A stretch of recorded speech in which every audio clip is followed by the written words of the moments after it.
There we go.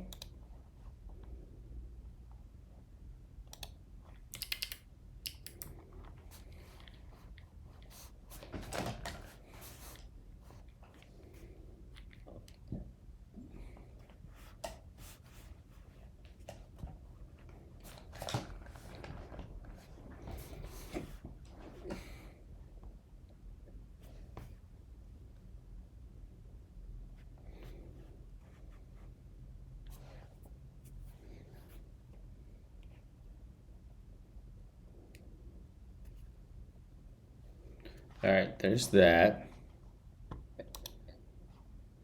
I am back. I had to take a trip to Pennsylvania. But we are back.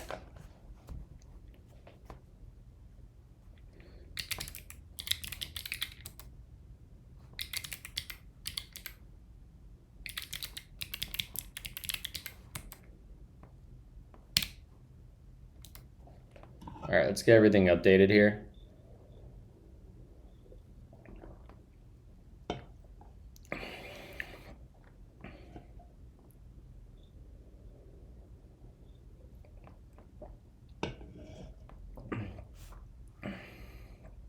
I had the worst flights yesterday.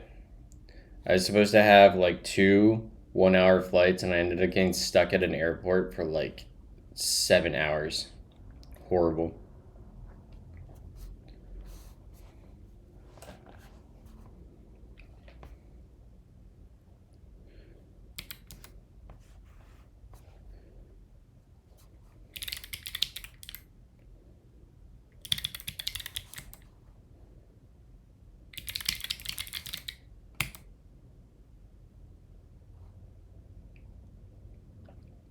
All right, cool. Why is this upset?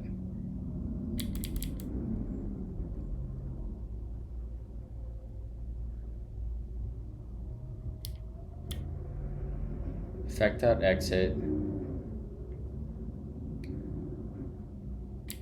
Oh, I remember what the problem is here. The problem is that we have to come down here and we want to do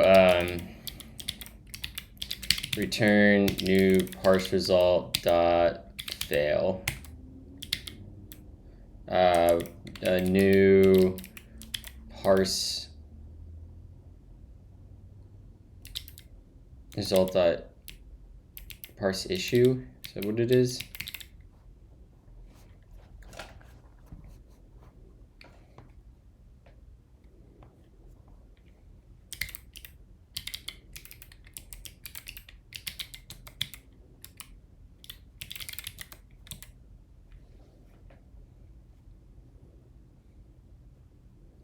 Yeah, dude, it's not just the US, but like the world in general is so bad with modernizing air travel.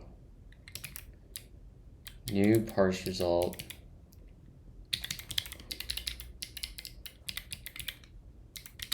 Parse result dot type.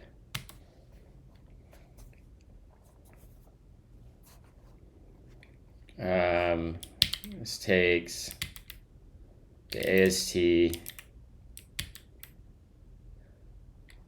I'm just gonna say null to do. All right, that should fix the type errors we were just seeing in the tests. Yeah.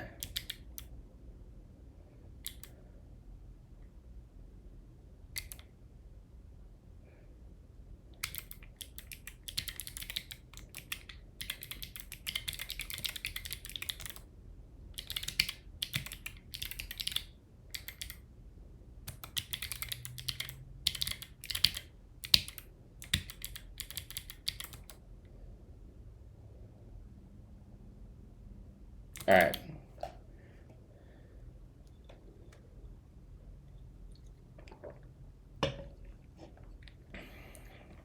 Correctly extracts our data of specified length. Now we need to get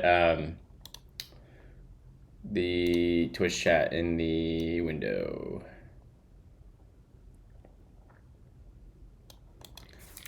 Quit. Boom.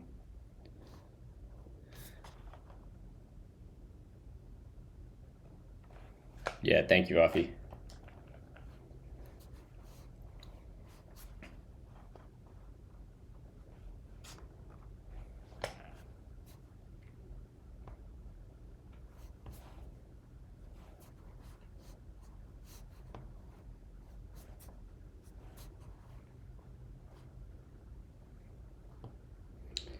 All right, let's see here.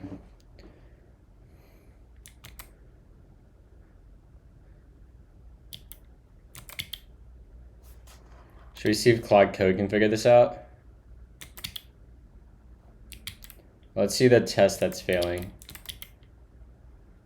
Correctly extracts our data of specified length. So we create an arbitrary DNS name. We give it 0 to 100.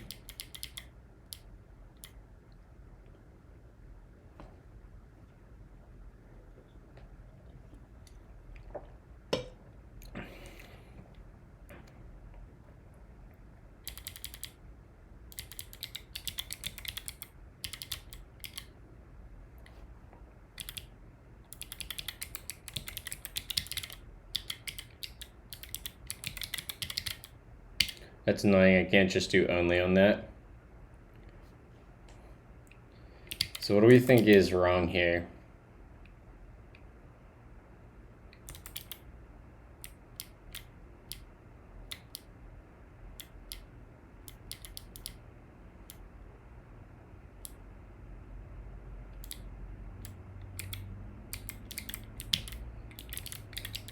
All right, let's see what Claude can do.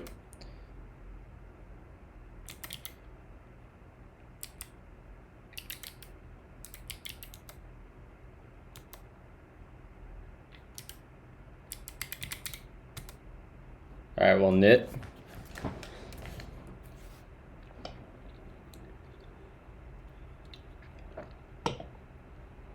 I need to install the effect RCP. Let's do that.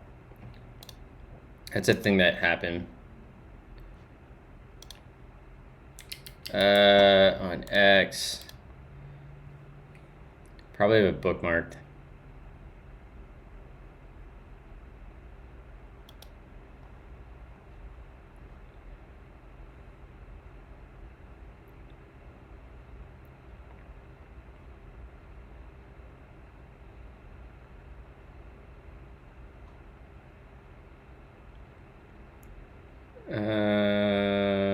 Here we go. How do we install this guy? I've never installed a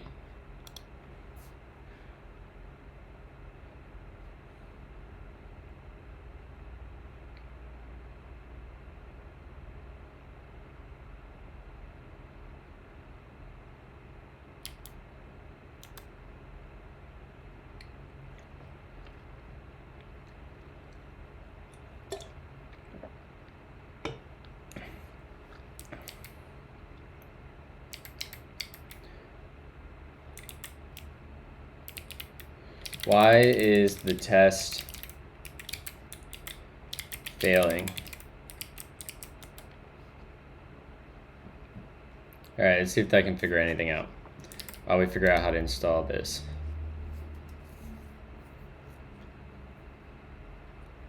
Yeah, somebody won back almost a year, not almost a year ago. Someone won in September.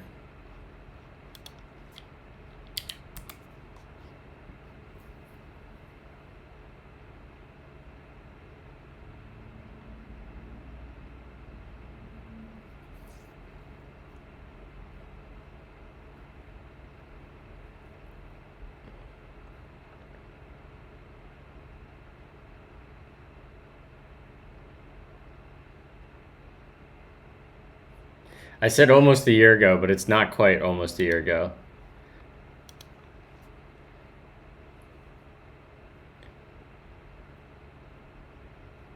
Line 734.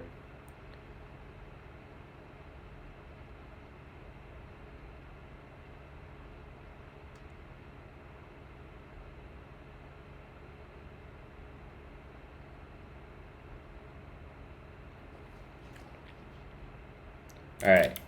I don't want to. I want to do that myself. So it's saying in here.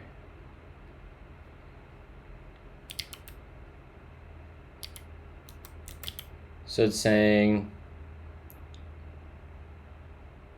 line 34.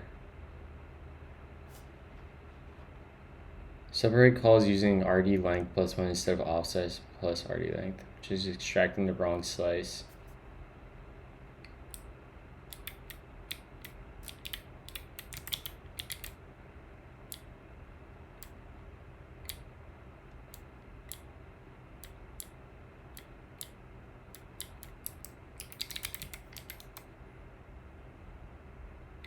So this should be get uint 16. And then the place where it was slicing into the wrong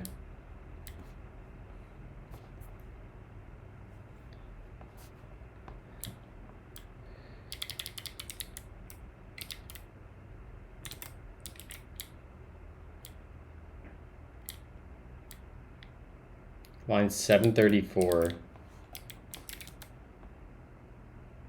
our data, RD length.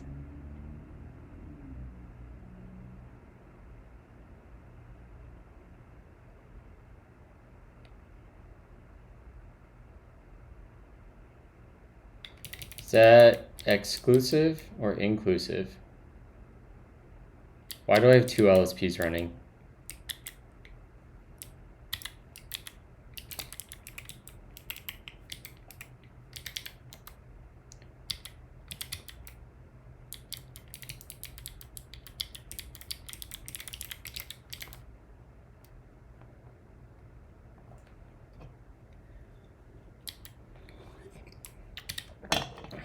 Oh my God.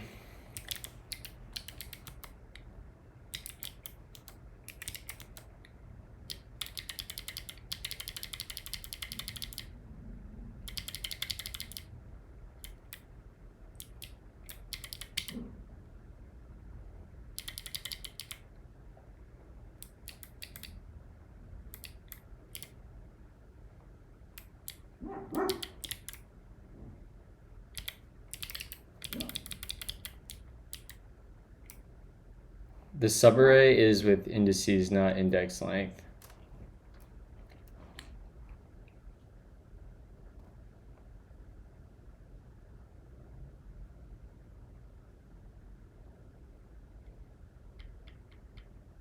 So it should really be like offset plus RD length, right? Oh yeah, that's what the suggestion's saying. Ha!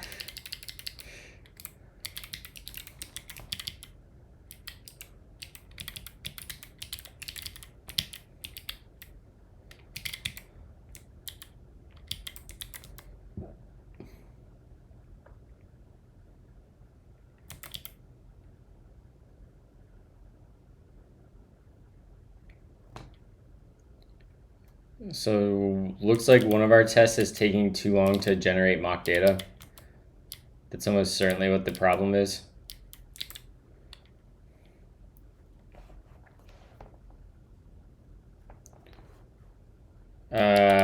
So let's describe header. Let's do dot only. And I hate that I can't just do a dot only off of one of these guys. I should open up a pull request to fix that. Well, let's just comment out one test at a time.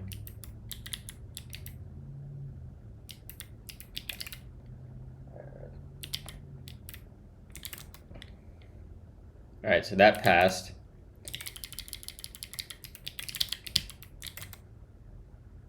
That passed.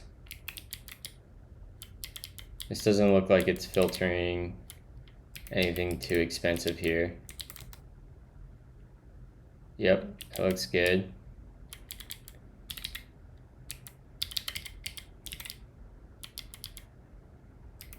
And when we generate an arbitrary DNS question, this looks like it's messy. arbitrary DNS question, constant from DNS name, we filter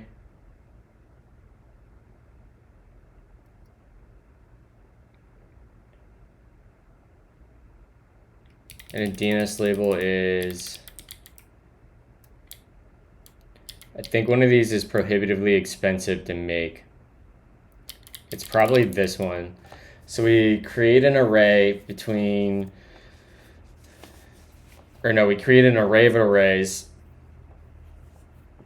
or an array of uint8 arrays. And these are our labels. Ensure total length.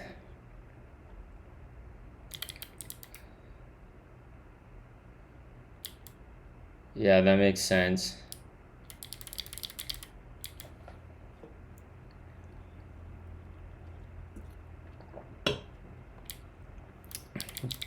Do I have any other options for configuring this? The upper bound for the generated int. Wow, it's a uint8 array, so that has an upper bound.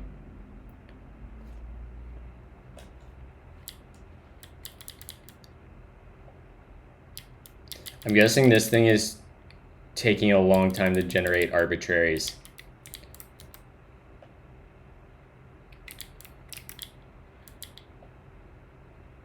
Maybe not.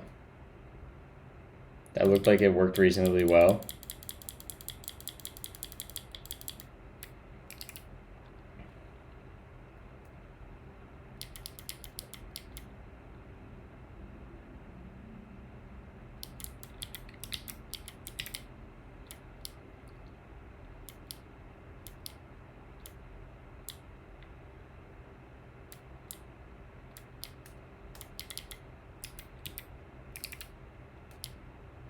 Decoding and then encoding.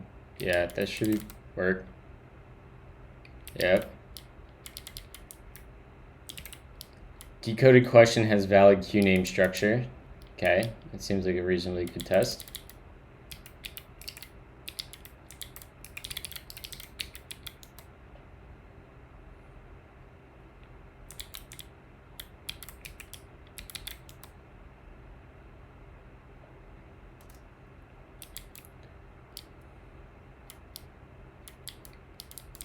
Decodes a simple domain.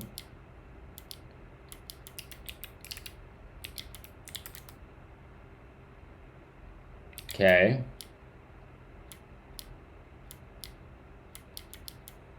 Encodes a simple domain.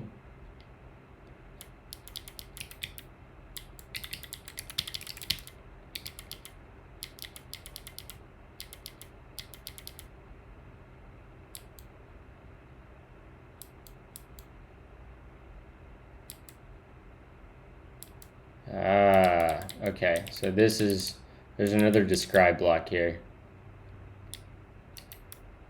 That's what we're missing.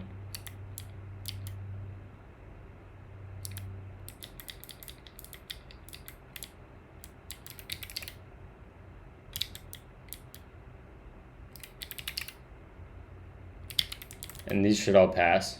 We should be fine here. Yeah, okay. So it's this block that's messed up.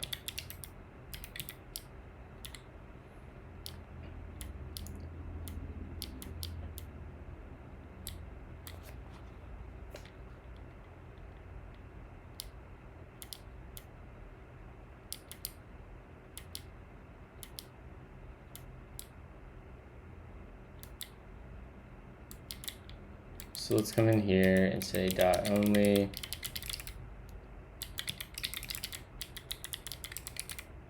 And we'll jump up here and delete the other dot only. And then let's just get this first test.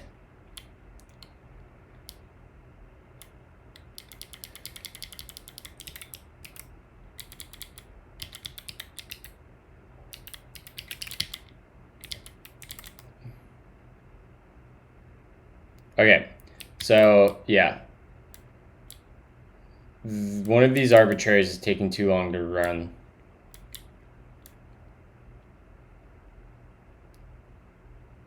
Arbitrary R data.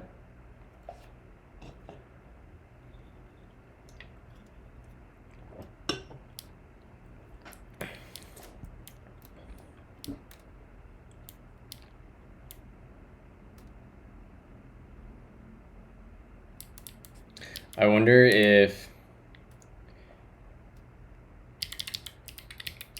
it's this.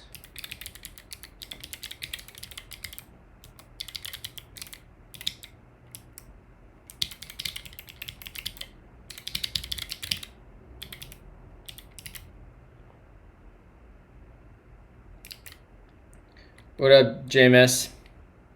This is not VS Code. This is NeoVim.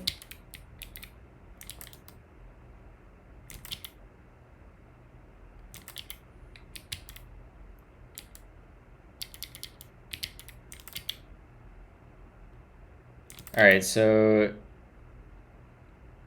I think it's possible we have an infinite loop actually in our code. I'm starting to believe that we have a bug in our while loop.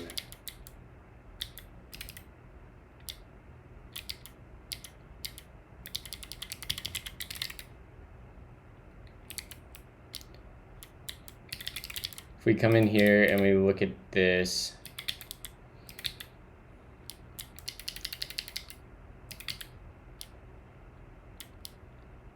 we have two while loops, that is true.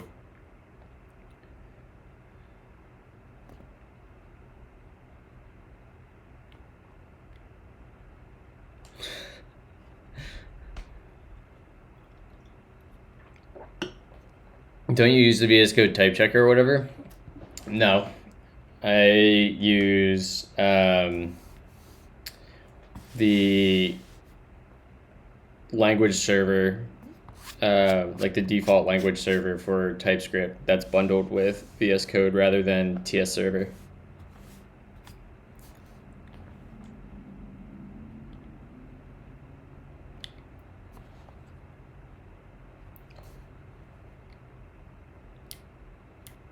So somewhere in here we have an infinite loop.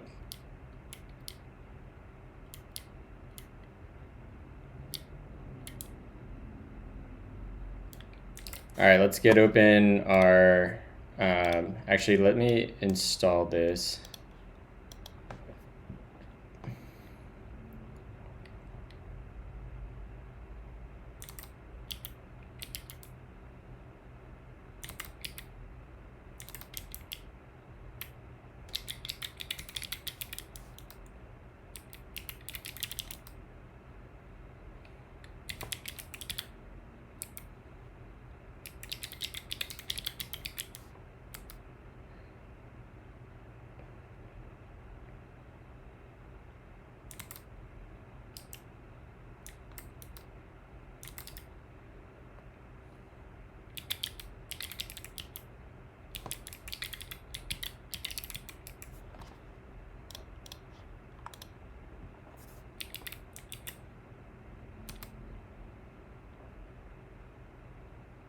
Nice.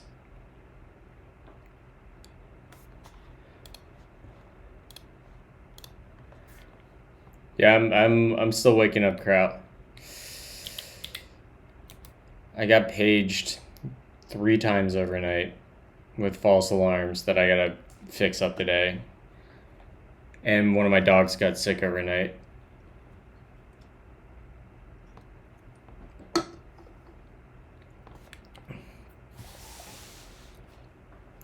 Somebody made an update to our, somebody last week or this weekend made an update to our like global Datadog config. So all 500s on services up for sale, if they exceed, it's like if there's 3 500s within 10 minutes, there's a page, and a bunch of our old legacy services just like are really bad with response codes.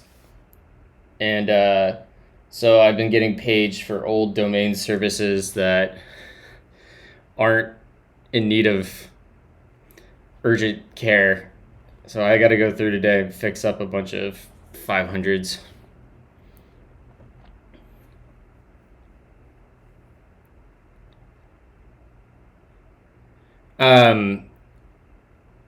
Frack, I am implementing a DNS packet parser right now.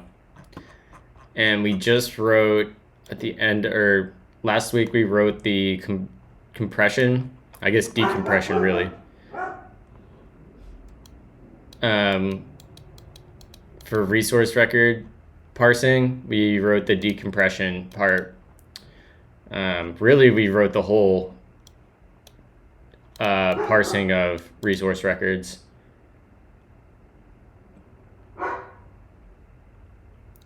But we have a infinite loop. I am not the CTO of Vercel. That is Malta.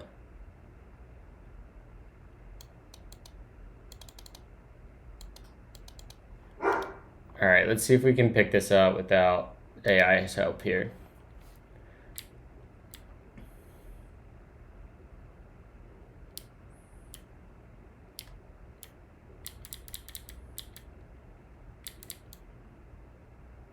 All right, so let's do a console.log. Trying to do as much of it without AI help as possible, because I want to do hard things. Say length. We'll say RR length. And this will be uint8 array.length.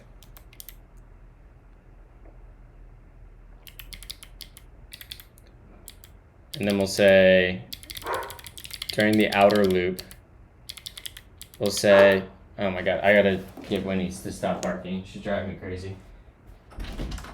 Hey, what are you doing? Knock it off. Lay down. Lay down.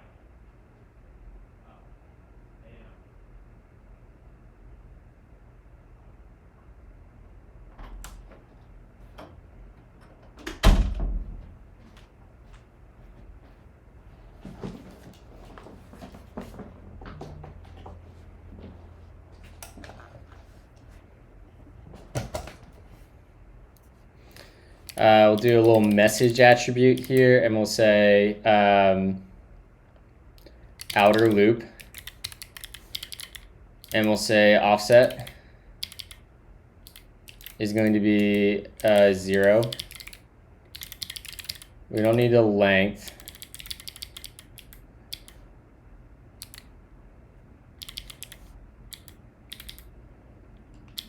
And let's just say we get our byte. It's not really going to tell us as much because it's going to be almost meaningless data. We'll say is pointer. And we come in here. We have this inner loop. This will be the inner loop. And we get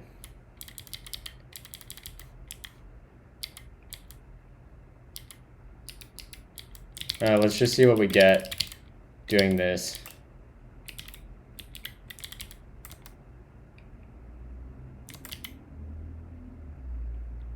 Now it resolves.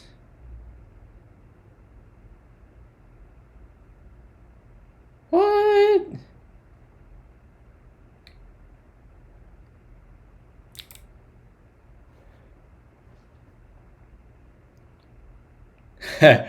Where were you that you heard effect in real life?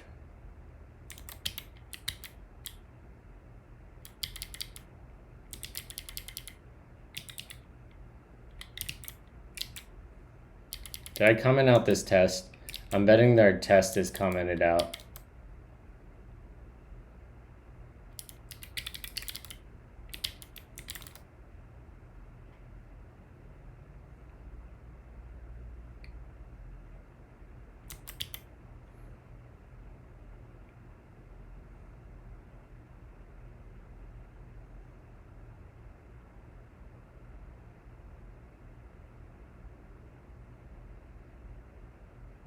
So I think it's stuck on the inner loop.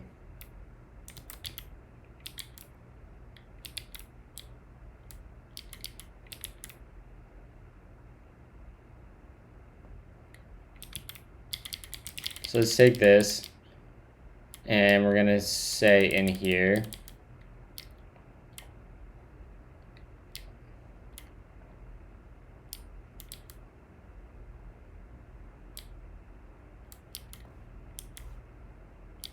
this will be inner loop, and we'll say previous length, which is really a byte.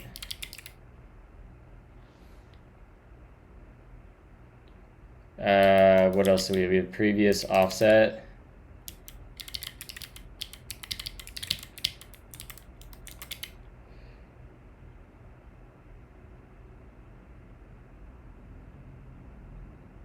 It's not what I would have expected. I also don't understand the double.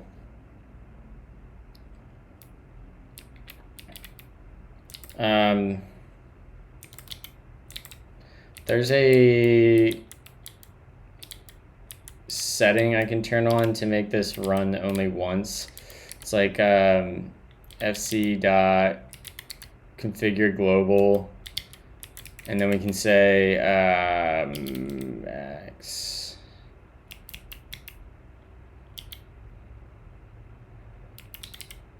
num runs 1. We can do that.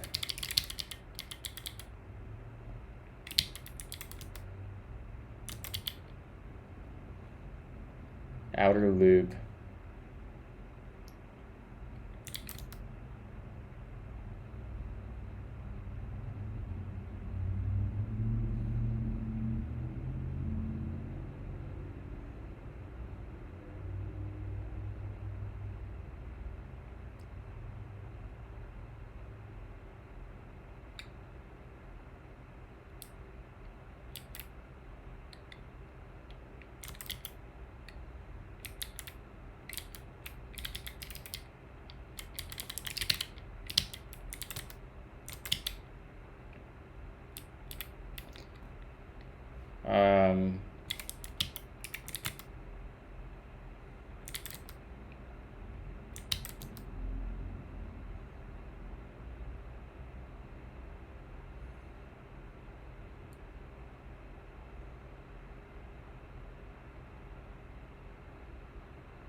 It's interesting that we're not seeing that inner loop.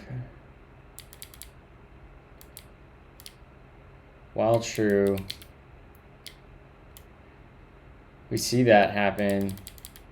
Is there a way that we get back into? So what's interesting is we see the outer loop go twice, right? We see the log twice, but we don't see the offset increment. That's a failure. That's a failure. Where do we continue? That's not going to cause anything. We offset. It seems like as long as we get past... Am I not breaking somewhere where I need to be?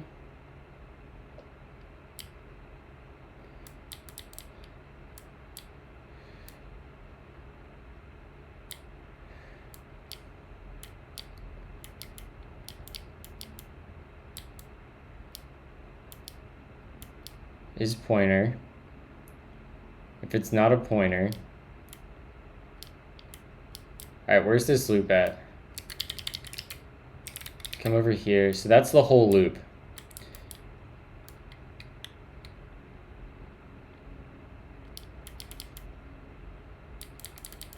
So let's put this here. And let's say we outer loop, and we'll say found null terminating byte.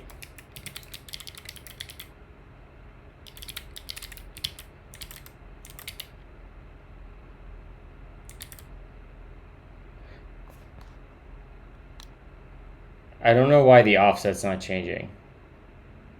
That's suspicious to me.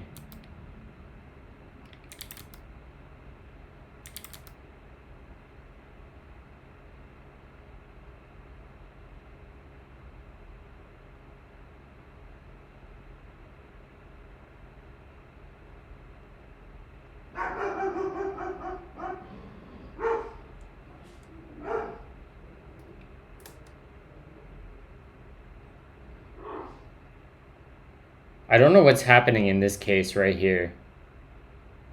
Like, I have no idea what's happening right now.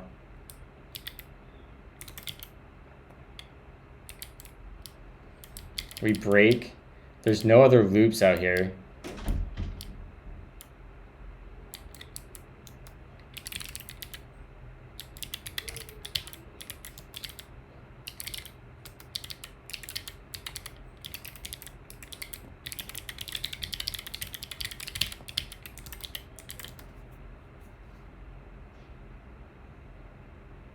Okay, so we do never see the completed here.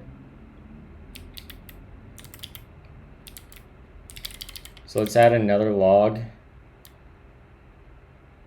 Like, we did see the null terminating byte.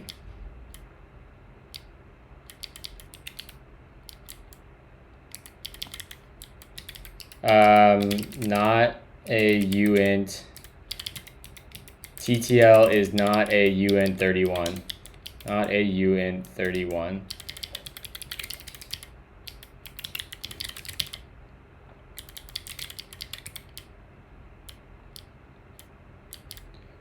I don't fully understand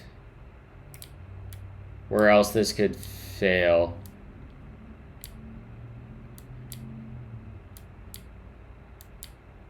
Because it's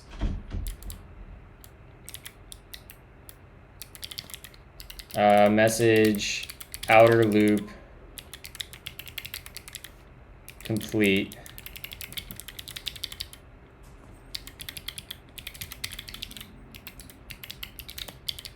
And at this point, what are we building up here? We're building up our name.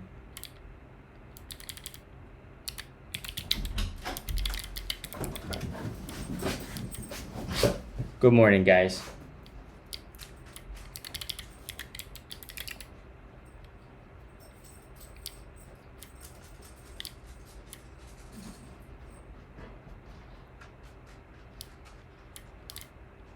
It's very bizarre that it doesn't feel like offset is updating.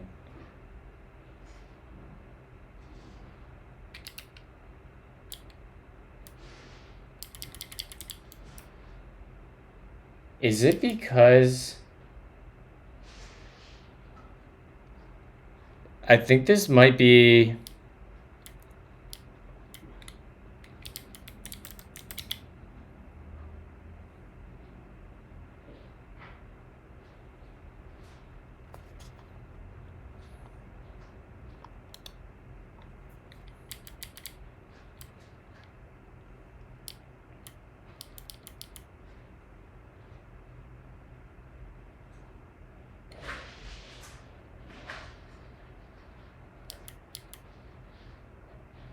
yeah, the 31-bit thing is...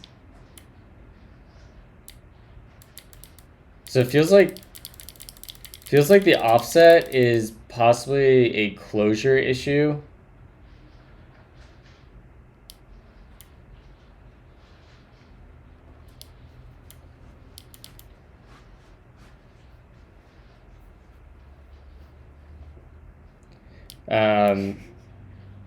Completed resource record, outer loop.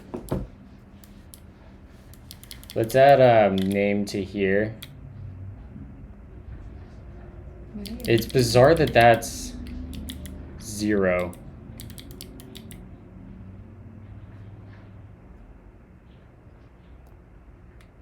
What are you working on? What I've been working on. Oh. Okay. Okay, bye. Bye.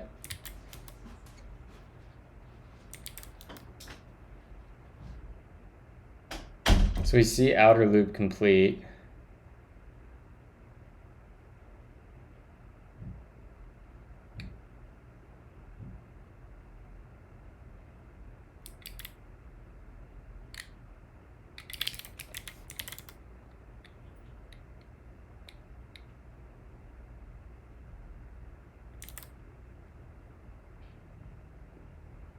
Outer loop complete. How would it... I don't understand how it fails after this spot.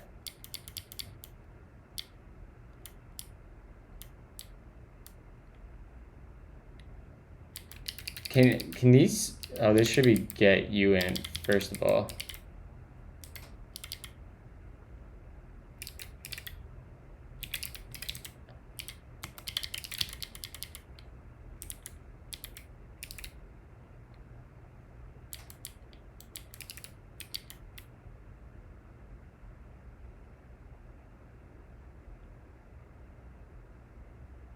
Don't you need a label to break to the correct while?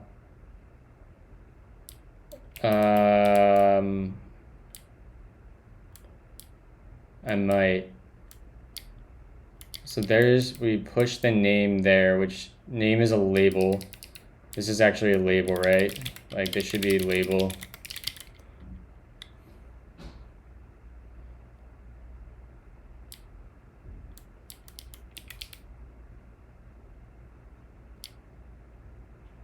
I wonder if it was the fact that we were getting a signed int there.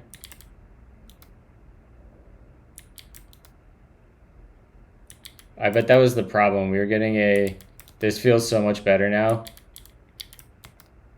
Either we're getting really lucky. Yeah. We were grabbing a signed int instead of a uint. That was the problem.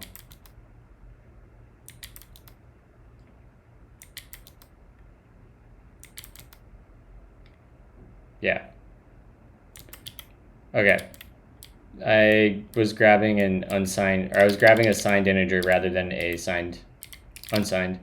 Okay, let's, well, now we can enable that and we can get a bunch of runs. Yeah, there we go. Great, that was the issue. Silly me. All right, let's do our next test here, which is going to be decoded resource record has a valid structure. Good. The next one fails to decode if TTL has a high bit set, not 31-bit. Yeah, so it's technically TTL is a 32-bit. Well, no, let's back up. TTL is a 31-bit number with its highest bit being a 0. Well, it's a 32-bit 0 that always has its highest bit as 0. Or a 31-bit number, or it's a 32 bytes, highest byte is always 0, effectively making it a 31 byte or bit.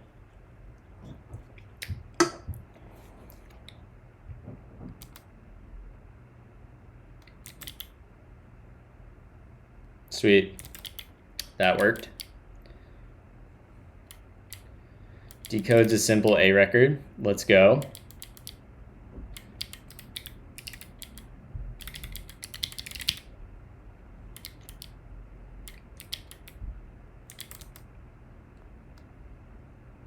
Come on. Let's go. We just decoded an A record, chat. I did not watch I caught the highlights of the Canadian Grand Prix. I was traveling, so I didn't get to watch it, but I'm going to watch it today, probably sitting on the couch while I work. Handles 0 TTL.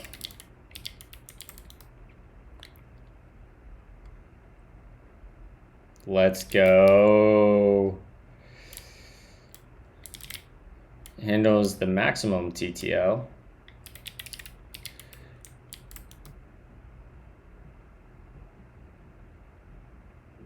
Nice.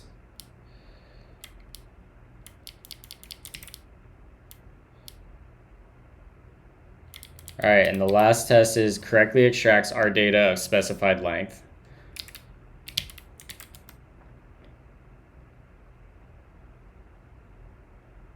Boom. Look at that. We can decode resource records. PogChamp.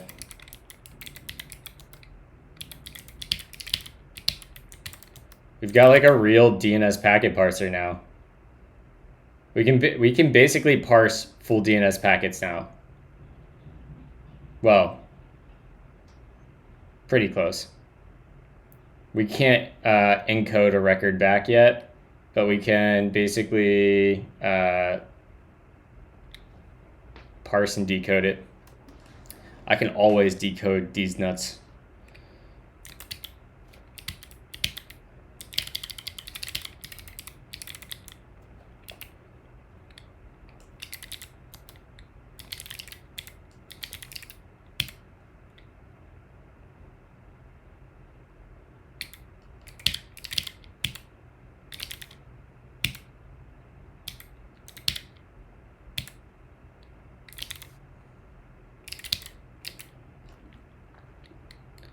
All right. Save that. Git commit. Resource record decoding is working. Git push.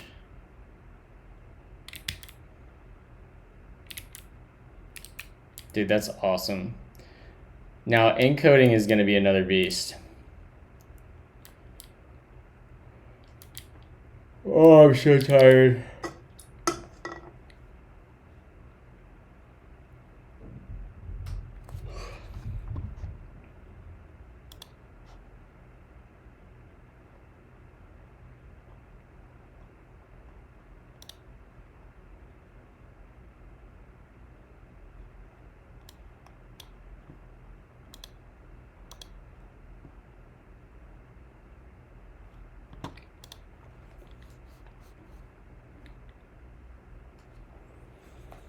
Have you faced workplace politics? How did you entertain it? Yeah, I mean, there's workplace politics everywhere. You just gotta understand what other people want and play that to your advantage. Basically, you have to be empathetic. Have you worked in politics? I worked for the DoD bad cop, so technically.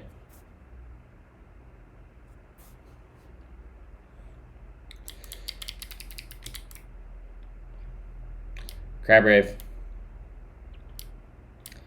All right, now we are going to encode.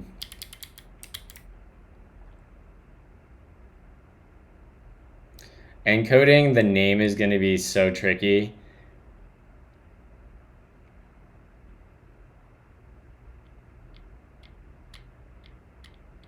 How do we do this in a smart way?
So I think I only have to care about compressing a single resource record here. Oh man, I don't know how we're gonna do this because I don't have the full.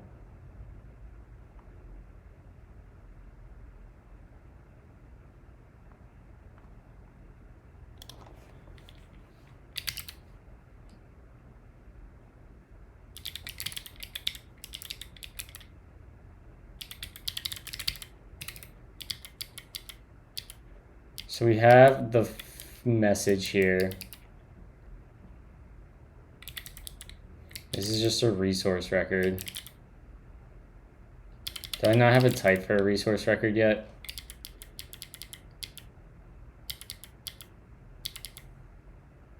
Question.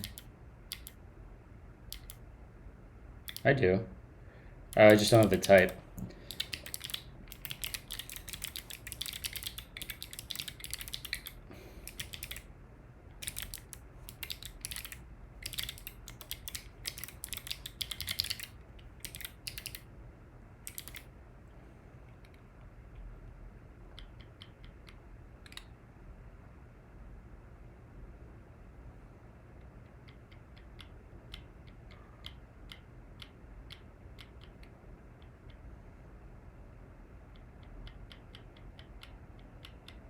I don't think that I can. I think we have a logic problem here because this uint8 array is technically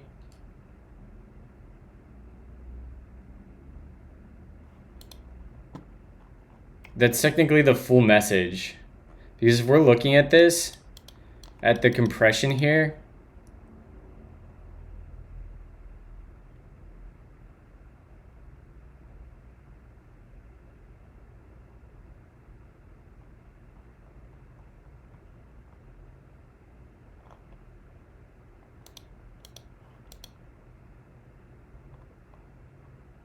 hold on, I gotta think about this.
How are we gonna do this?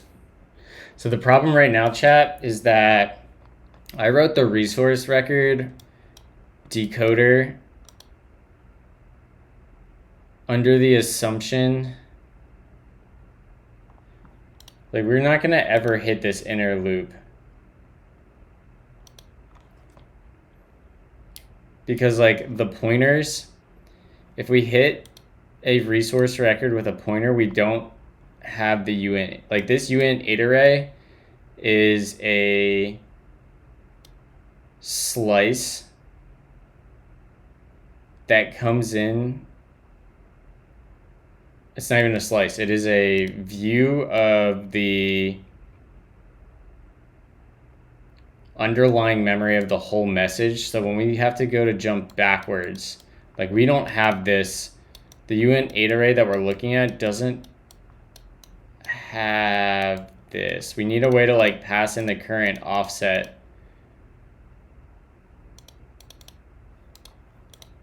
And we can treat this as we can always have this uint 8 array be the whole message.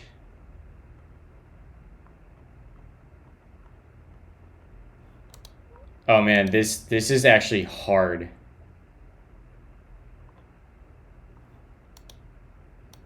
We screwed up. Chat, we screwed up.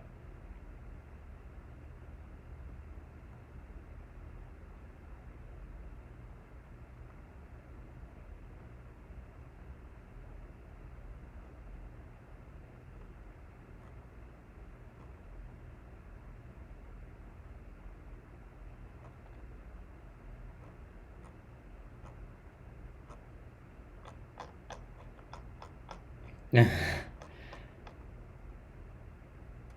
right,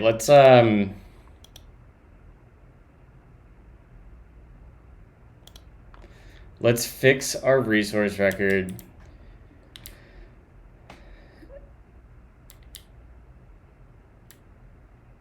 And we're gonna have to figure out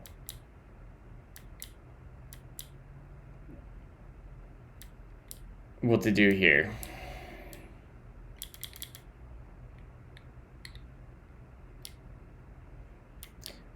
So I think what I want to do is, because we're just going to ignore pointers for now. Like, we're going to have to redo the pointer logic. Let's just go drop this down here. We at least have the logic there. And then we're just going to take this name yoink to there, which I think we already have. We should actually be good here. I'd be willing to bet that our tests still pass.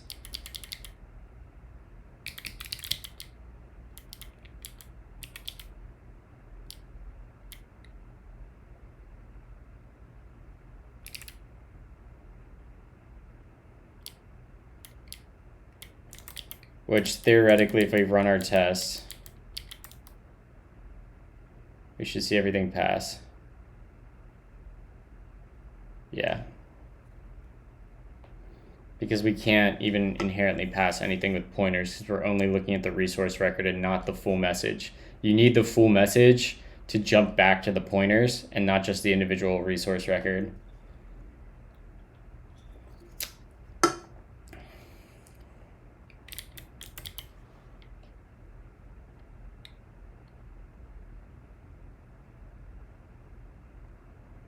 So I'm building a sync engine library and was thinking of bringing in neverthrow or effect. Only thing is I don't want to lock people into either. Go look at what Johannes Schickling did with LiveStore. LiveStore is built on top of effect and exposes an async promise-based API.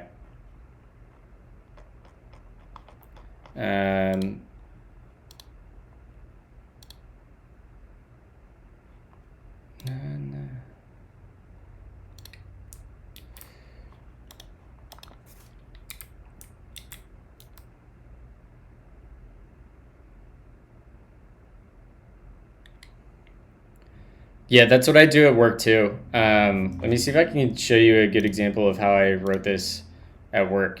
I wrote an RPC client. Let me turn this fucker off. I wrote an RPC client for an effect service to be called by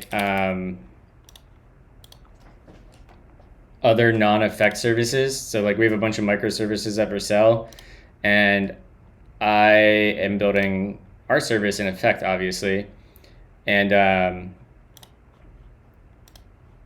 because the other services don't use Effect, I didn't want to like enforce that on everybody. So what I did is I wrote this. Let me get to this code that I know I can show.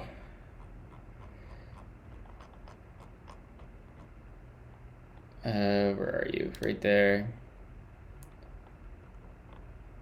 Lib. RPC. Yeah. All right, so I can show here. All right.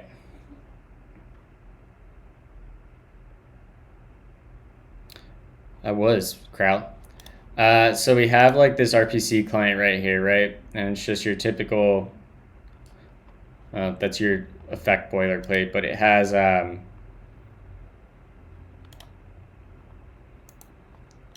things on it like get supported TLDs, right? So here's where I'm defining like an RPC handler, and this returns an effect, right? So we go to our domains registrar, we get our enabled TLDs, I pull out the TLD names, and I return it, and this is all effect.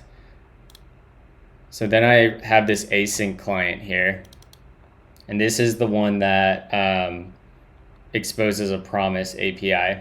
So we have this async domains registrar RPC client, and then we have this function called run effect. So that'd be like, just like we have run promise and stuff. So this is like the inverse of that like use pattern, where like you take some async client and return a promise, and then you auto wrap it in an effect. This takes some effect-based client, returns an effect, and then converts it to a promise. This doesn't really matter. That's just setting up our managed runtime. And then we have this make run promise settled, which basically is the thing that, let me see if I can get to the implementation of this. I've shared this on stream before. But this takes a managed runtime. This is very verbose, but it takes an effect, uses the runtime that comes in, and then it just calls run promise exit, right? So runtime, run promise exit, then we take the exit. If it was successful, we return it as a promise settled result success. And this is just like a typical, the baked in promise type. Like I wrote this own little wrapper around it right here. Promise settled result where you succeed, you do promise resolve status fulfilled value, and when you fail, promise resolve status rejected with the reason unknown. So that's how I convert to promises. And then like when I actually expose the effect API as promises, I just do this.run effect, I get my RPC client, and then I just call my effect thing, and this converts it to a promise. This run effect basically just converts it to a promise. And now in other services, people can just call get supported TLDs, and they can get a promise result back of what was before an effect.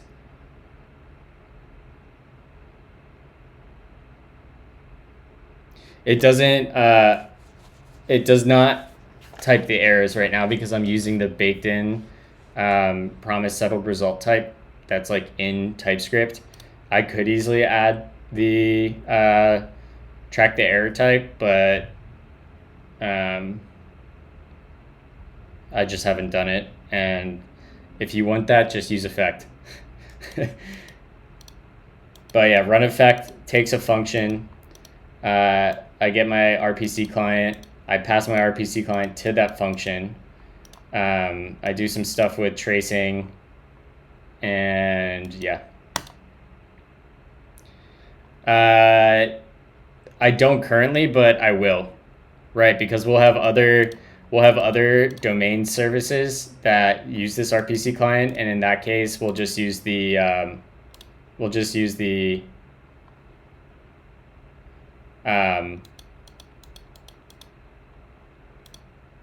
I guess I do have it. but we're not using it yet.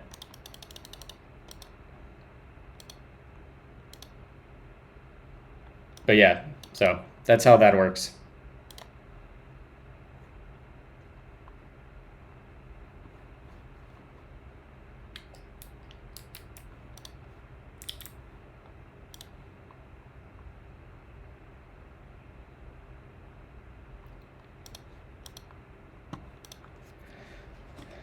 Okay, so to encode name terminator, we can basically do the same thing here. This is not header. This is going to be question. And we can copy this down to here. For label of question name, terminating 0 for Q name. Yeah, we can copy that. We'll extract that out into a new, the code I just copied is basically a name parser or a label parser.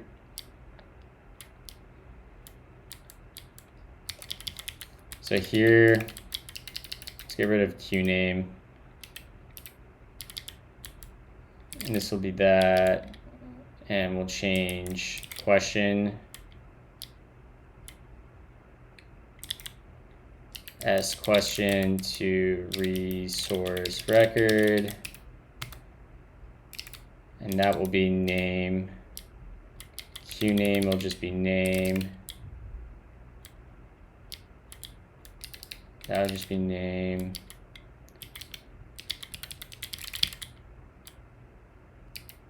Plus 4 bytes.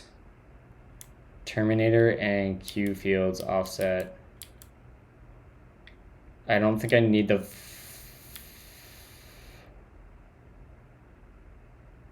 it's really going to be 1 plus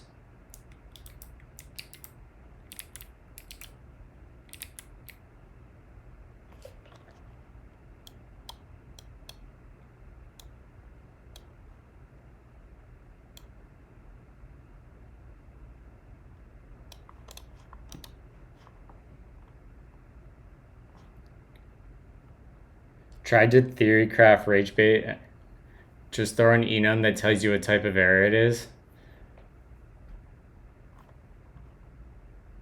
I don't even know what that means. Are you insinuating that we should build an algebraic effect system, bad cop? Where do you rate TypeScript on visually pretty and readable code?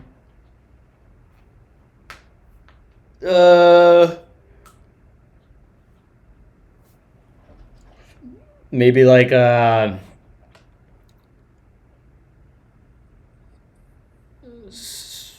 7 in the median case and like a 4 in the worst case.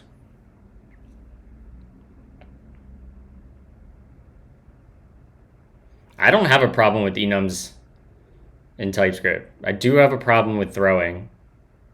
Asterisk.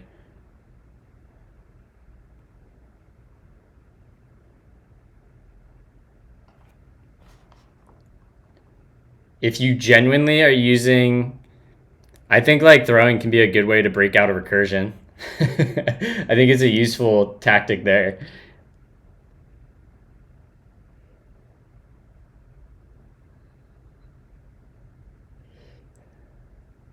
Do you prefer to throw down or throw up? Ooh.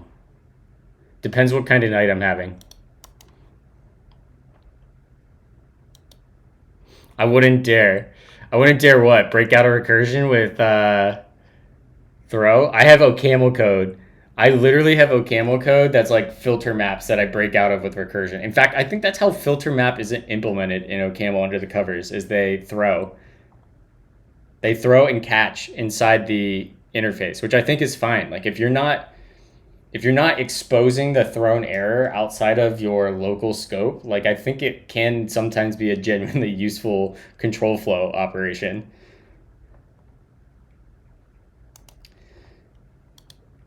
But I think very few people think about it in that way, or writing code that would make sense to ever do shit like that.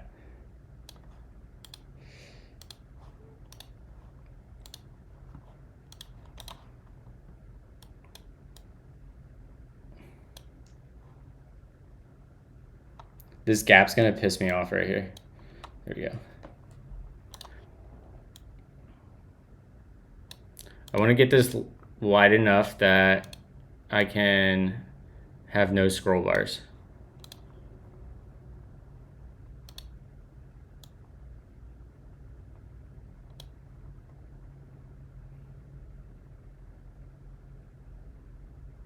If you are actually considering throwing in recursion, you should maybe just use a loop and a stack. That's my official take. I shifted to Golang to code backend from Node. I think the average engineering organization that has more than 50 engineers should probably default to Go for most backend services, even though I hate writing Go.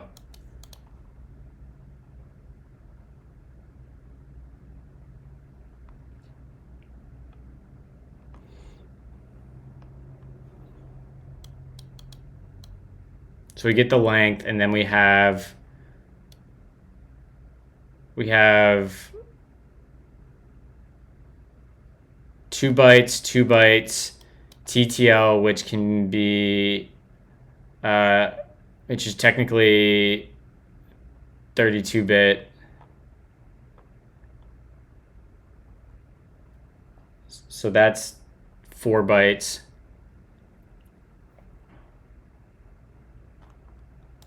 And then we have another 16 bytes,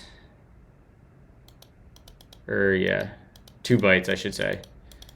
UN16, and then we have our data, which is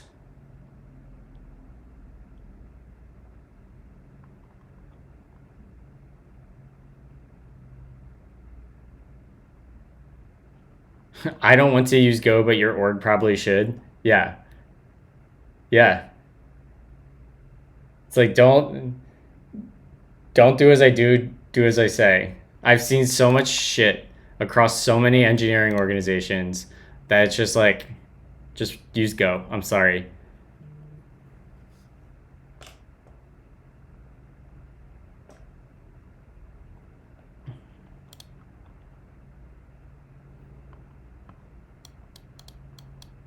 Bad cop. You should see. Did you see the Bash script that the tool I made in Bash with Claude Code to manage my dot files?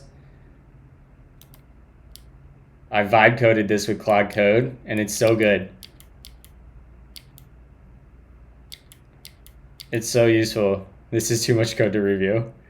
What are you talking about? This is your thing. Gospel of the camel. The one time I write Gospel of the dunes. Bash, even if it's Sound with is in my AI, veins. you're just like, no. I even ran Don't this write a through code with shell me check. today. Are you proud of me? Every time Claude makes changes to this code, it has to run it through shell check.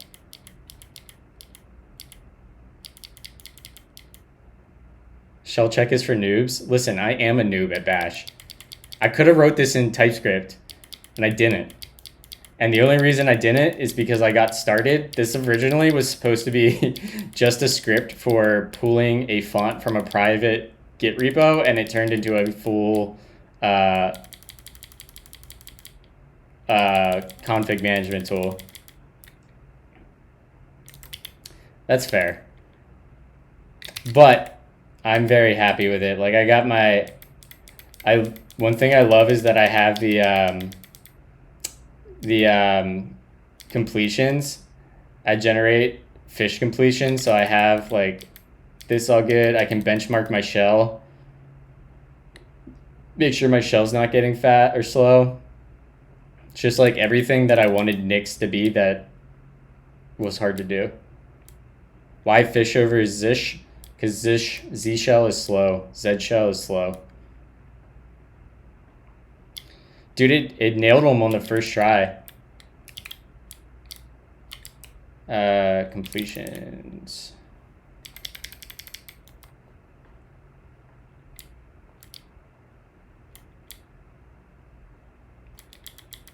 Like, it was just like, yep, we're gonna go ahead and just generate them. Okay, I should back up. Z shell is not slow. Z shell, to get the experience I want for my shell with Zeesh, given the popular open source solutions, causes it to be slower than Fish. And specifically, oh my Zeesh is slow. Is that better stated, bad cop? What up, Josh? Are we listening to a leaf blower right now? Who the fuck requested this?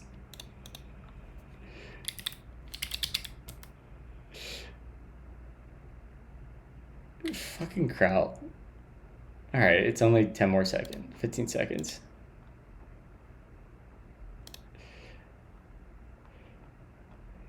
So dumb. But yeah, this I am pleased with how this script came out, because it does everything I want. Oh my god, right onto the Home Depot.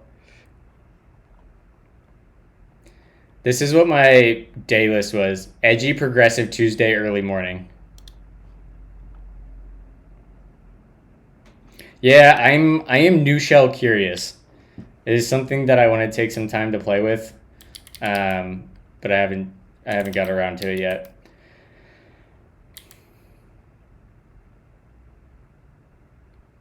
I don't think we can know the full buffer length yet. No, we have to be able to figure out the buffer length, right? We have the resource record here.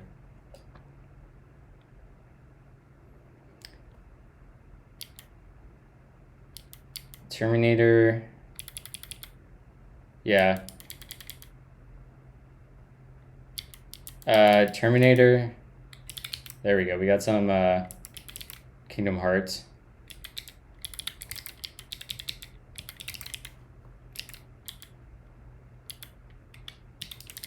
All right, so we have a named Terminator byte. And then to get the length, we know we have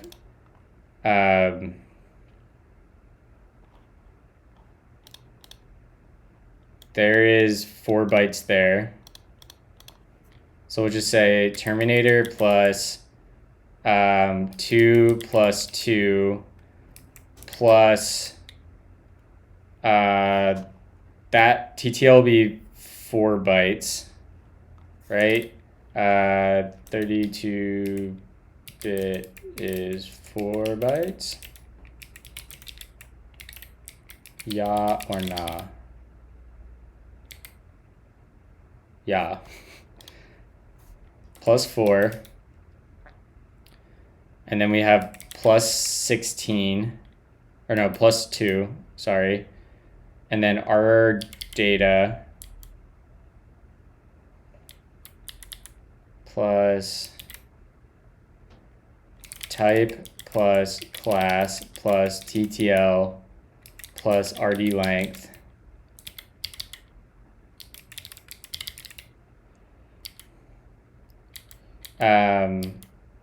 On our resource record, we have my autocomplete is broken. That's very good. I need to, at some point we're going to try to refactor again from NVIM CMP to Blink, but I still don't feel like it's ready.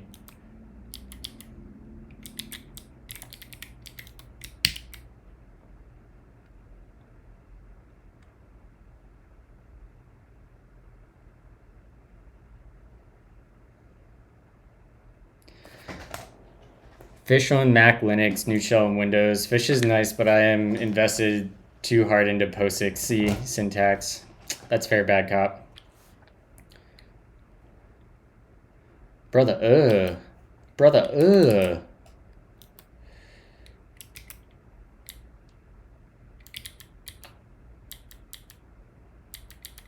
All right, where were we at? We were working on decoding. So on our resource record, we have our data length, which is our data length, the length in octets. Does anyone remember? RD length, an unsigned 16-bit that specifies length in octets. Let's fucking go.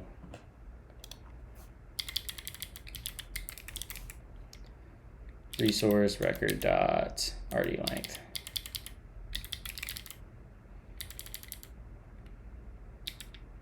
Plus our data. I forgot it's not a stay. There's things out in the way. It's been avoided. What the hell are we gonna do?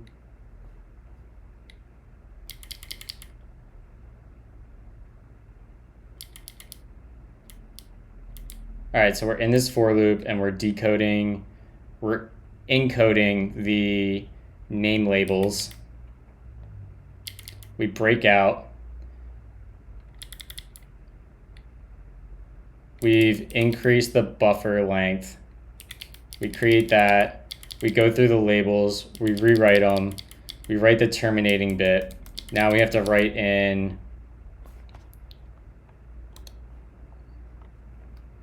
we need a, we update the offset +1. So we should be able to do data view dot set uint16, and that's going to be resource record dot type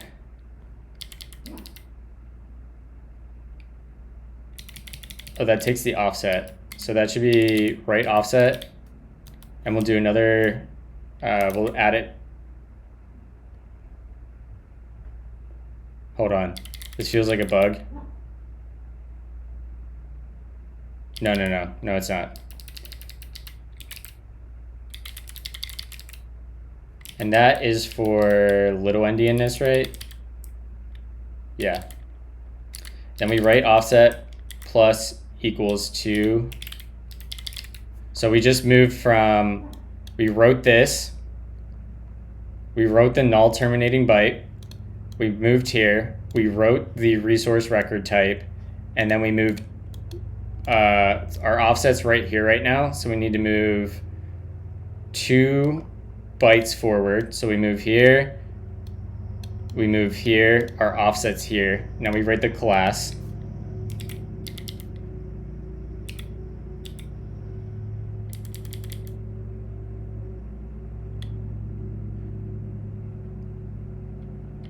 It is a bug. It should be ++ right offset to avoid an unnecessary allocation. How does that work, bad cop? I actually genuinely don't know.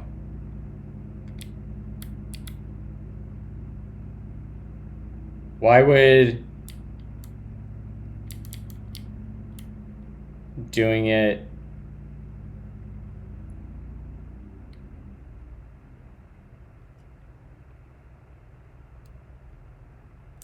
well, let's find out. I bet actually I don't trust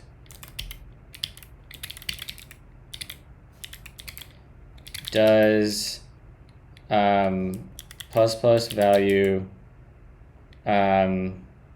instead of value ++ prevent an allocation in JavaScript.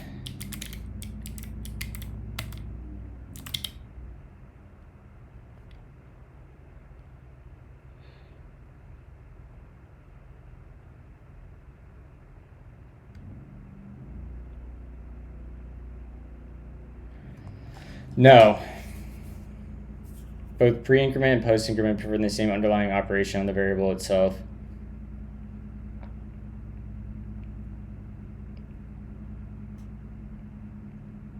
Oh yeah, of course.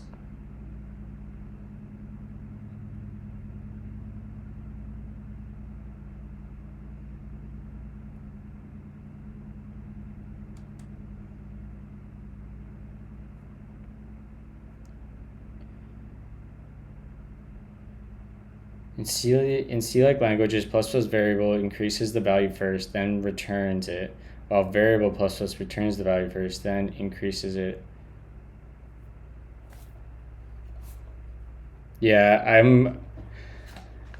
mean, I know semantically, like in userland code, the difference between pre-increment and post-increment.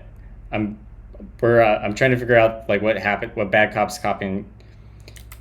Do you have an example in like C or something, bad cop? Because I'd actually be curious to.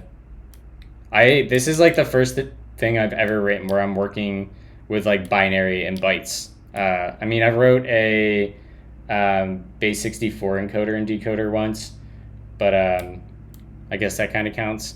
But I don't do low-level stuff very often, and I didn't really have a good education, so I don't do a lot of this stuff.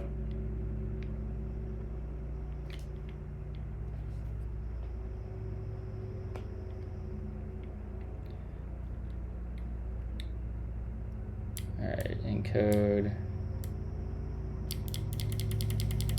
All right, then we take this again, and we're gonna write the class. Yep. And we move forward. Now we have the TTL, and we can actually write. This will be set uint 32. Whoops. And this will be 32 or TTL. And then we have to +4. And then we have RD length, which will be another one of these. RD length. And then we write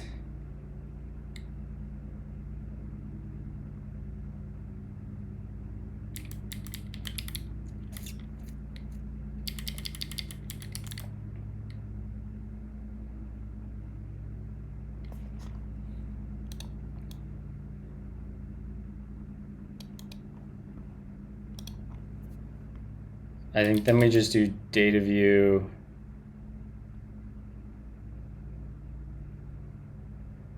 I don't think I can just write a, I'm gonna have to iterate over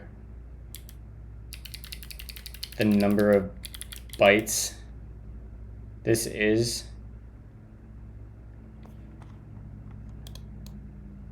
In octets. Yeah.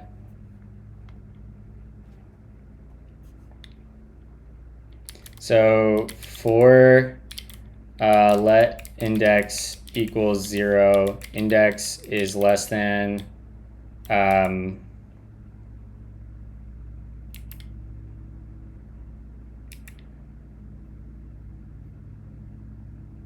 less than or equal to resource record dot rd length index. We should really call this offset.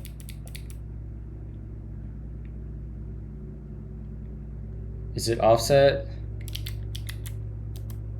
So we're sitting at this spot right here, and we have to move forward. Or wait, hold on. How do I write this data into...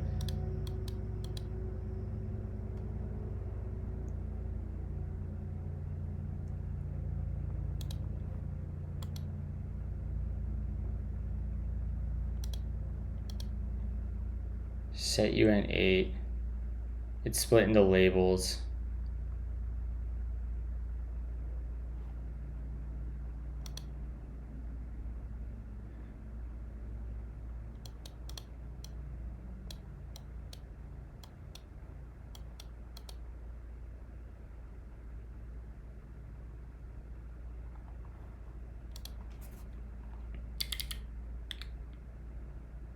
Oh, this is what I want to do. Out.set.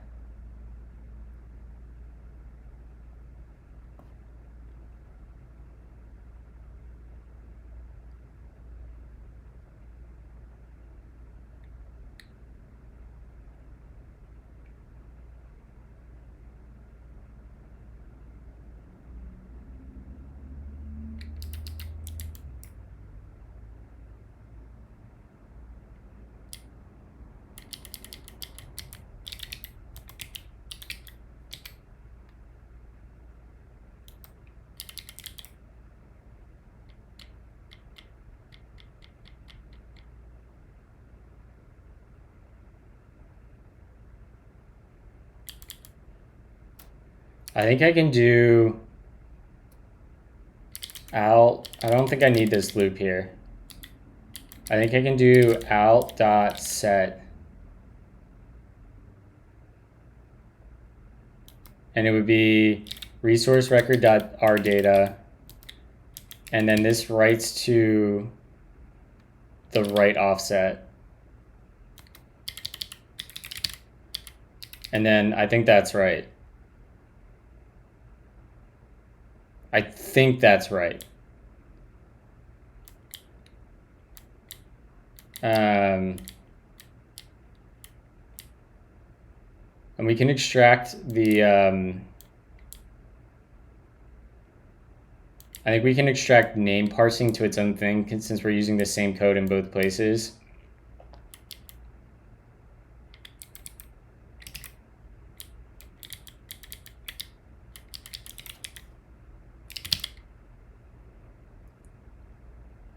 All right, can get rid of you.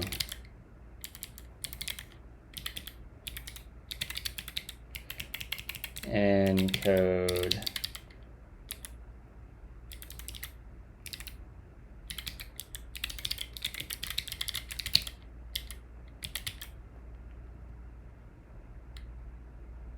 Do you want to be a real gamer? Dude, you're so right. I do want to be a real gamer. I've just realized I very much so want to be a real gamer.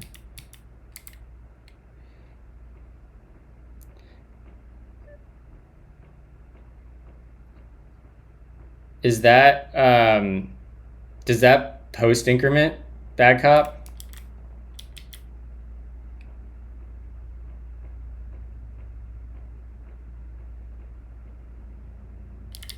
Oh, well, I don't want to go back and like change all my logic. That feels like a lot of work.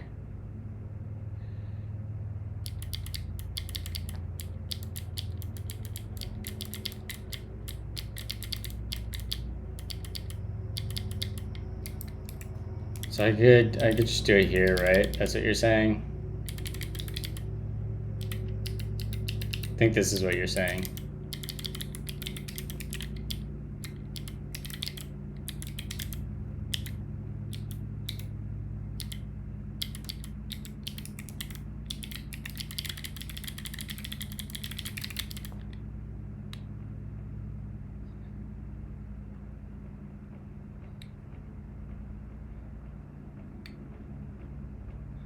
That is not readable.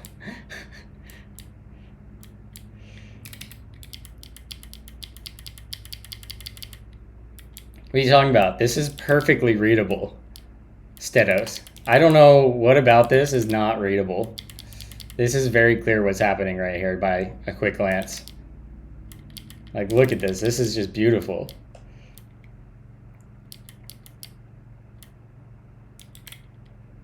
All right, let's have Claude write us. If your function arguments don't have side effects, you're not going to make it. Agreed. The only thing that I care about in code is making sure that I have as many side effects as possible. All right, Claude. Buddy pal. Please. No. Add effect-based property effect and fast check based the hell? Does that not skip me to the end of the line? Base property tests for encoding resource records in at test. The impl is in at index.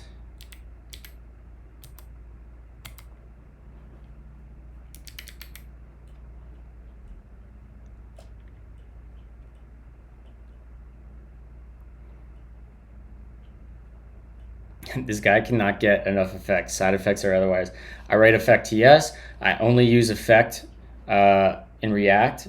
The only way to truly do state in React is refs and use effect. Don't at me. Actually, please at me. I really need to get better at using the comma operator. Dude, I sneak in the comma operator for debugging and logging to Datadog every once in a while. See if I can sneak it through PR review.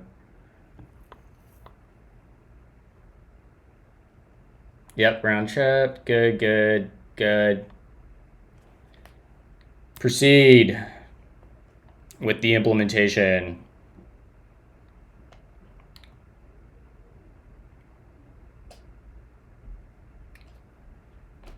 Probably should have set the model to Sonnet instead of Opus.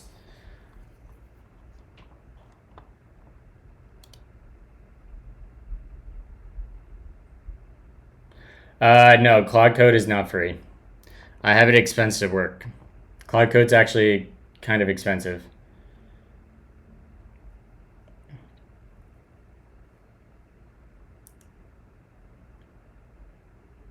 But it's very good. As a CLI user, I love using it. It's the best AI thing.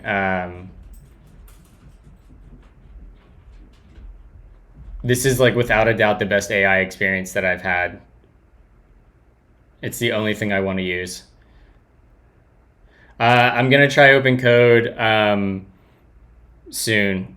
I was talking to Dax, DMing with him like a week or two ago, and they said that they had support for Cloud Code Max subscriptions. So as long as I can use Cloud Code Max, I'll probably switch over to using open code once I just get the time to set it up.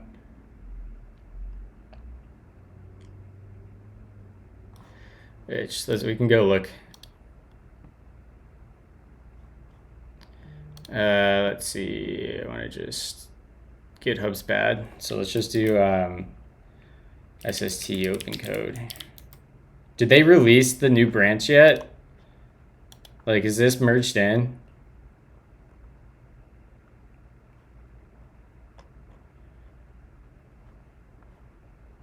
Behind. Okay, it looks like it did get into dev.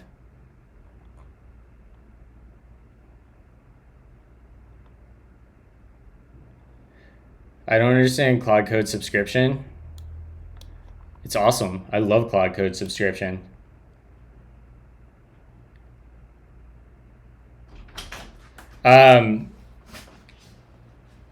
So you get more usage for the 200. I very rarely hit my usage. Like the only time I hit my usage was when I was messing around with like a bunch of sub agents. So I was like recursively spawning sub agents to do work after I had been already coding for like 4 hours with Cloud Code, and I'm on the $100 one, and I hit my limit there. But that was after like 4 hours. I only had to wait an hour for it to refresh. So I do pretty well with the 100 one.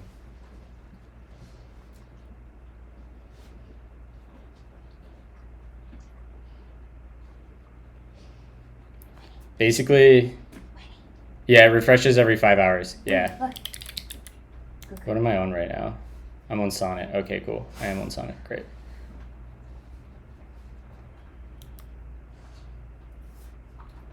You can expense it through work as well, Josh.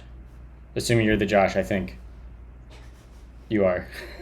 Just a random Josh that you don't know. Being like, yeah, expense it through work. Yeah.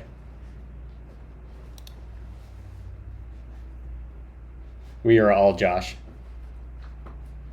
All right, so we added. Good. All 28. Did it run the tests? All 28 tests passed through, including the new property test? Is that true? It must have, right? Cute. Does my hair look okay? It's not fully dry, but Looks great. I just don't have the time. All right, I'm leaving. Okay, bye. I love you. I don't know when I'll be home. Okay. Okay. Boom. Look at that. We've got resource record, encoding and decoding. So theoretically, we can encode and decode a full DNS packet message right now, as long as it's not using compression for the names. We are going to have to figure out how to go back and do compress. Like, we have the algorithm for compression. We just have to figure out how to pass the full uint array through.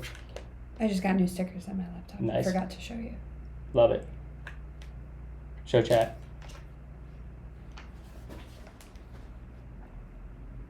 I have a Lenovo. I'm never getting fired. It's actually more tests than 28 bad cop because they're property tests. Okay. So they run Random. 100 times each, and it generates random data for each one. So if you look in here, every place that we do itEffect.prop, it'll generate the data in here 100 times and run the test 100 times. Fast check is amazing.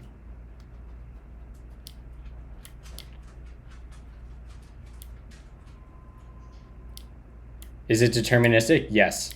If a test fails, it will give you a seed that you can use to go back, and I think you can pass a seed as a fast check, something like this. Yeah, you can pass a seed right here, and it will regenerate the input.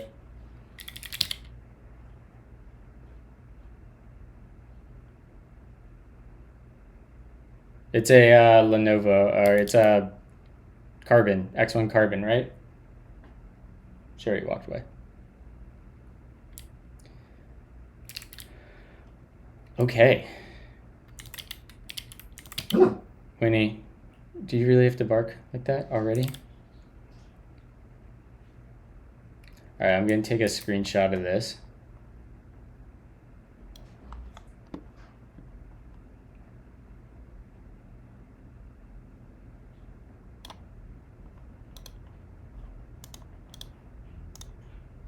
Copy image, and we'll give that the old tweet action.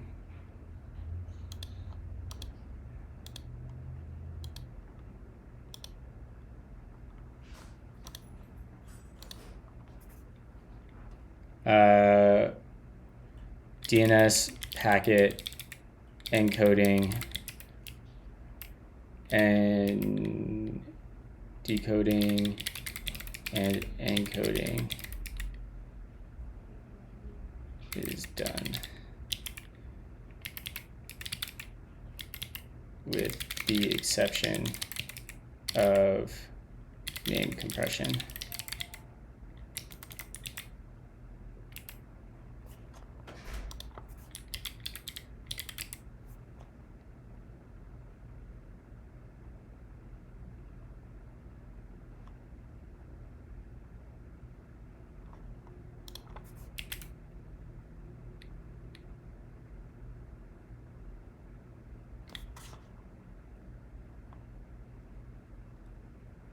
Yeah, I just did the encoding.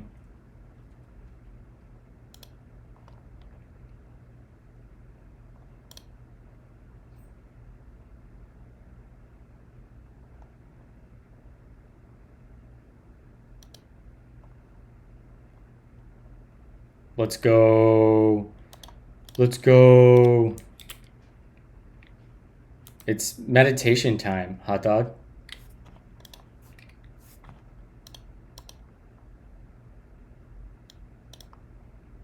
Oh, baby.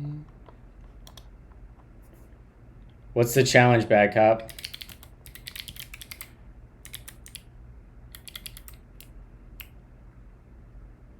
Have you been writing Elixir?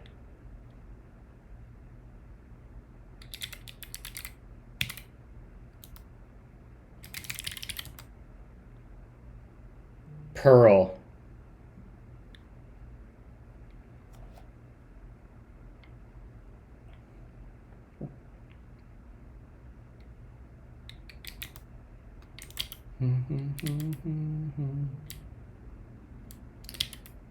Let's see if Claude can give us some more test coverage.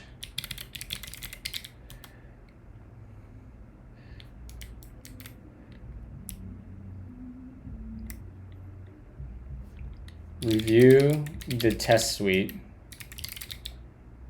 and given your knowledge of RFC 1035, determine if we are missing any tests or edge cases.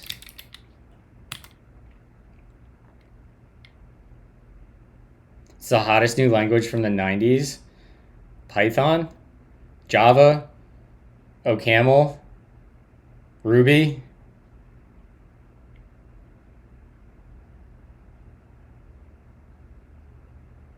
Java, hell yeah. If you're not, tell me you're using Eclipse. If you're not using Eclipse, I'm gonna be so disappointed.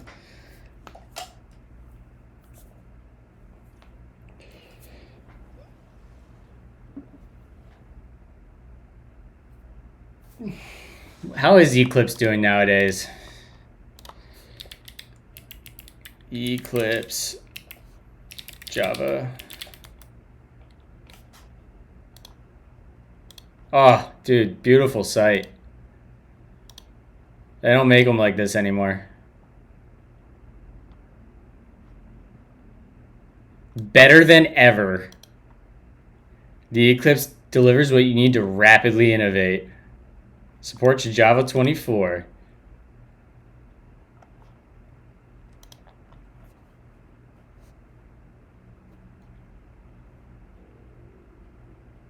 I'm running Java in school, and sadly I use IntelliJ and not Eclipse. You gotta... IntelliJ is so last decade. We're bringing back Eclipse.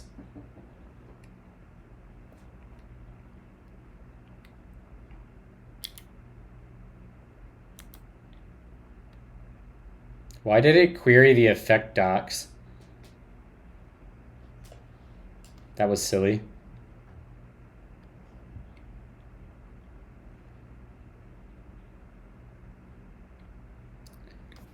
Listen, NetBeans is good, but it's never going to be Eclipse, you know?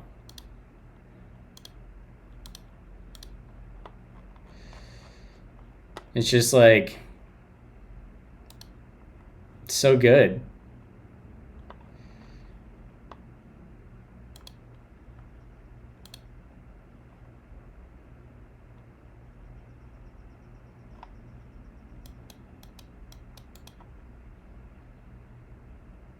Dude, we could generate UML diagrams. Like, look at all these amazing plugins.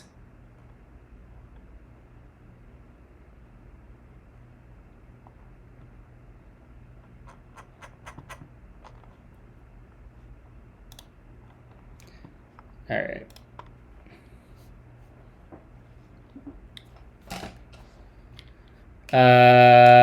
Let's see here. Core message schema and implementation. No, I want to write that myself. Name compression support. I want to support that myself. No. Only focus on improving test coverage for our existing implementation. I want to figure out how to do the other stuff myself.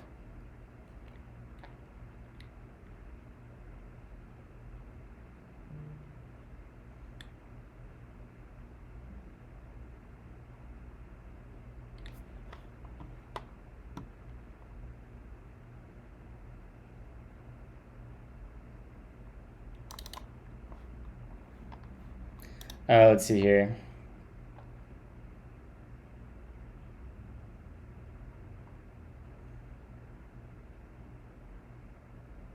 Sure. Sure.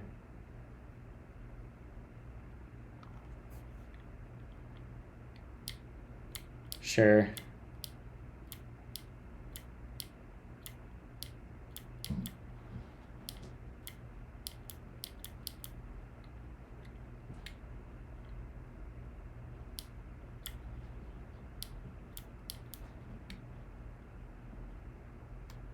Yeah, go ahead. I'm gonna go grab another V8, guys. I'll be right back.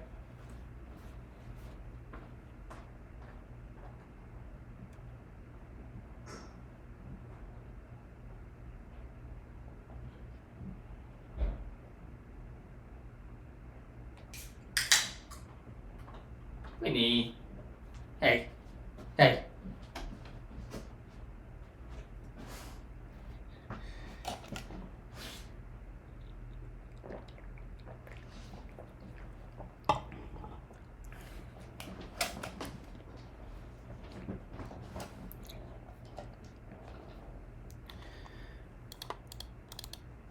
All right, let me.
Oh my god. Tech support is writing. So you're writing a freaking shader with effect and generators? Dude, he's generator pilled so hard.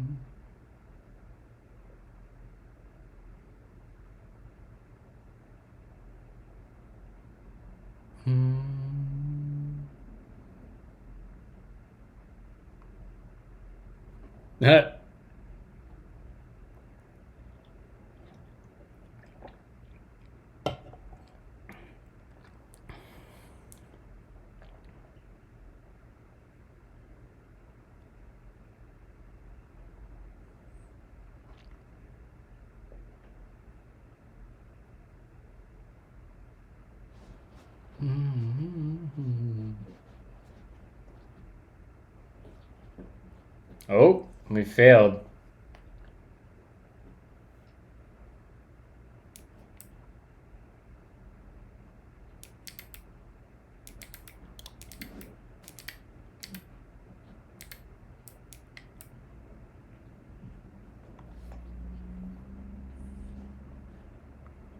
All right, what's it think?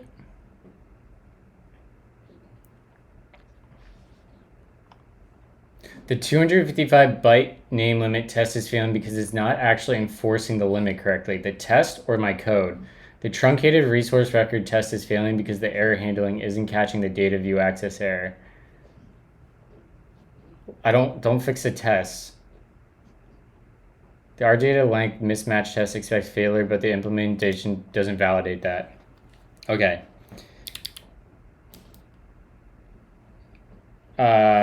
You don't need to do that. Summarize the bugs in the decoding and encoding implementations. I will go fix them.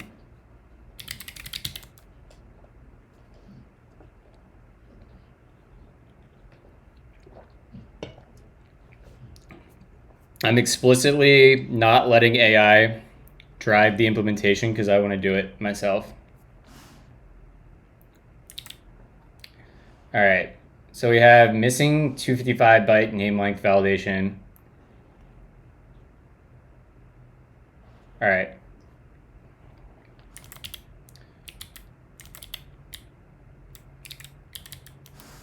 I just threw up. Why did you just throw up, bad cop? Why didn't you throw down?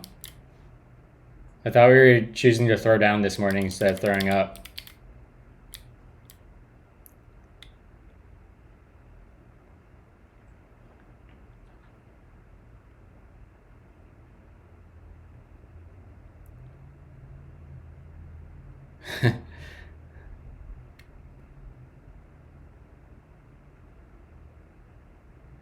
No way, bad cop. You know, deep down it's still art, right? Ubuntu's like that company, but it's like that tuxedo.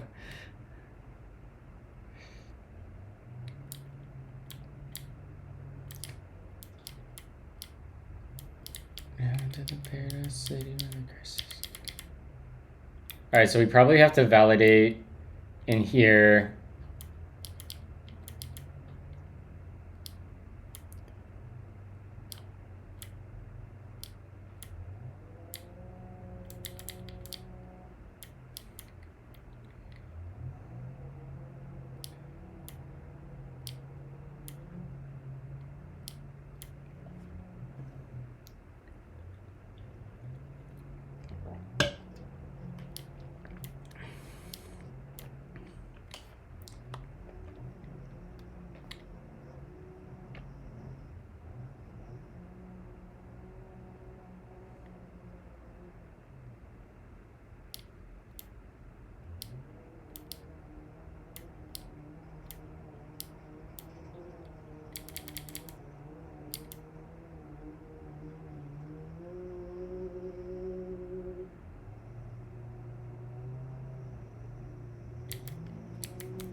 So I guess we can come in here and we can do if question dot qname dot length is greater than 255, we'll return parse result dot fail. Then we'll do new parse result dot issue. How do we do that? Dot type AST. And then we'll do question, and we'll say qname length must be 255 bytes or less. Received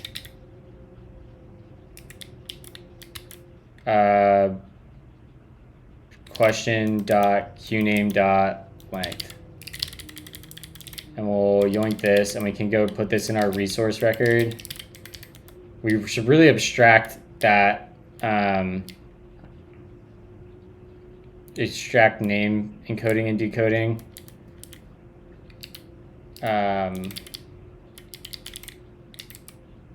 We'll do that if we have time here. This will be resource record. That's just name. All right, so there's that. Insufficient error handling for truncated data. When decoding truncated resources records, the implementation throws. Range error offset is outside the bounds of the data view instead of gracefully failing.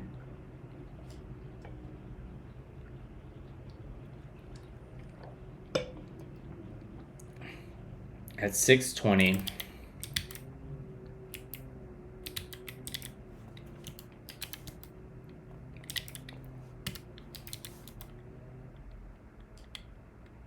That should actually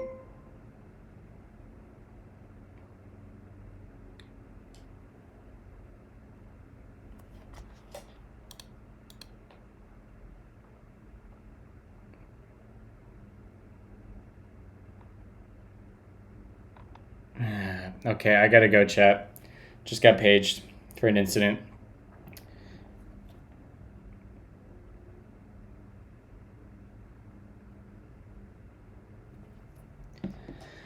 All right, y'all. Let's go deal with some upstream provider errors, shall we? Let's go raid. Who is going here? Togglebit. we'll be back tomorrow, and we'll continue working on improved test coverage, and then figuring out how we're going to do compression and decompression correctly. But see you guys.